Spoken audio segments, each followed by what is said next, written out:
It's been interesting in the sense of, now looking back, of course, 32 years seem to have gone rather quickly.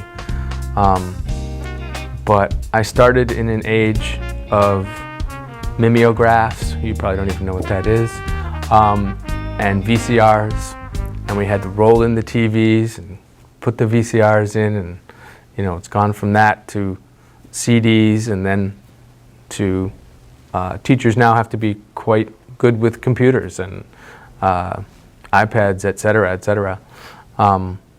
So it's been interesting to see that change over time. But I think one of the things that I hear people out in the community say, teenagers are really different now. They're just, this generation. And I don't agree with that. I think in a very basic level, teenagers are very good at a couple things. They're very curious if you let them be, and they're also excellent BS detectors. They know when somebody's not being sincere and trying to pull one over on you. So you can't do that as a teacher. And I would say that's been true for 32 years.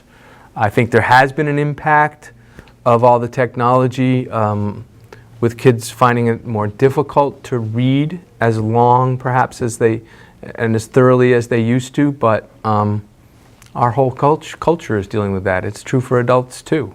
So we're all taking the short sound bites and short things instead of reading the longer issues. And I think our social studies department of the future is going to have to deal with teaching about that. So that'll be interesting to hear about. When I first started teaching, Mr. Rice was one of those people that I would look to as I was trying to figure out how to do some of even the simplest things of just interacting with students. Okay. Well, my name is Thad Rice. I've been working at DY for 32 years. I've taught American history in some form from there used to be an even lower category than there is now, all the way up to AP. I've taught psychology, AP psychology, civics, media analysis, criminology, just started that up a couple years ago. Probably missing a few things, debate and sociology, taught all those things. If you told me in high school that I would be a teacher, I would have laughed at you. I also know from psychology and twin studies that many twins who are separated at birth end up in the same professions, so there's a weird thought that you could be born into what you were genetically destined to do something. So it's strange to think you could be genetically destined to be a teacher. But I figured it out when I first started teaching at a camp. It was science, actually. And I enjoyed it. Then I got a job at a Catholic school in Boston who hired me for the last 3 months, and I loved that. So I went back and got my master's for teaching, and then ended up after working in South Boston here at DY. It's fantastic to be able to teach young people about American history and why it's still relevant and important, and get those discussions going. And I would also say it's really exciting to have teenagers trying to understand human behavior and getting their input and teaching them the theories that help them think about it. So I like those two courses. History and psychology, certainly the best. Mr. Rice was my homeroom teacher for 3 years, and it was so exciting every morning just coming in and talking to him. He gave me such great advice for classes and for life in general. So one of the things that's sometimes problematic is I'd like to slow down and spend more time with certain topics, and it's really hard to do. You have to give something up and hope that the students get it with the reading to do that. So you have to keep moving. So I've developed a way to do that I hope is interesting, but in my perfect world, I'd have more time to jump into more interesting things and spend some time with it. Now I feel as if I've seen everything and nothing really surprises me. I suppose in your first year, everything surprises you. I remember once when there was a fight in the hallway in South Boston. This is before DY. And before I was writing on the board, and I heard something outside, and as I turned around, my entire class disappeared out into the hallway, and I had no idea what to do. That's one of my first teaching memories. Mr. Rice will be missed as he moves on to retirement, as he has impacted many students along his way with a variety of courses that he has taught. Now there are three. All right, I'm going to give you three and I'll do it quickly.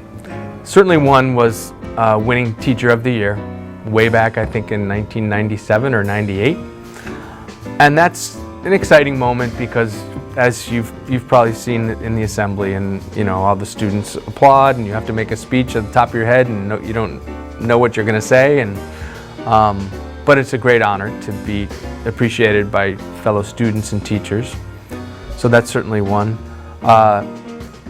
Early on, I did get a great exchange program. I got a grant for an exchange back when DY was mostly an all-white school.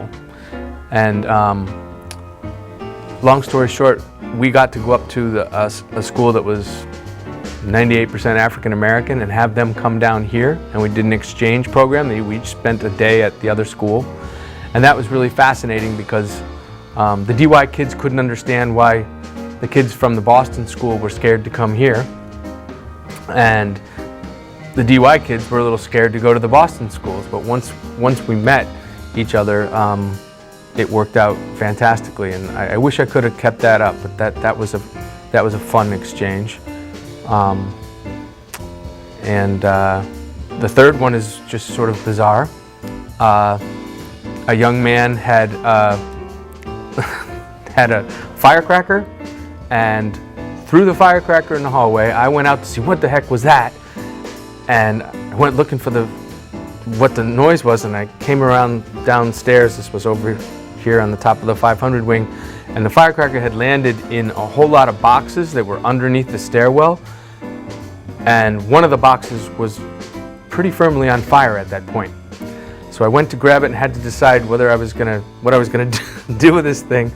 So I decided to run out the door with it and throw it. And my favorite thing was a student had been coming in late, was driving in, and had the story of, I swear to God, I was driving into school and I saw Mr. Rice running out the door and throwing fire.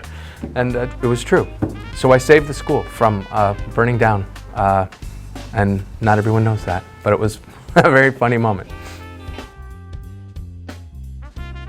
Even though I haven't had Mr. Rice as a teacher, my few interactions with him have proven that he is a genuine person.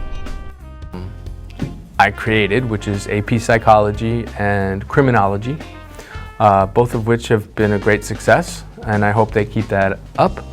And I think I've had an impact on AP US History and trying to get more kids involved in that and taking it and thinking about history and their culture in a different way.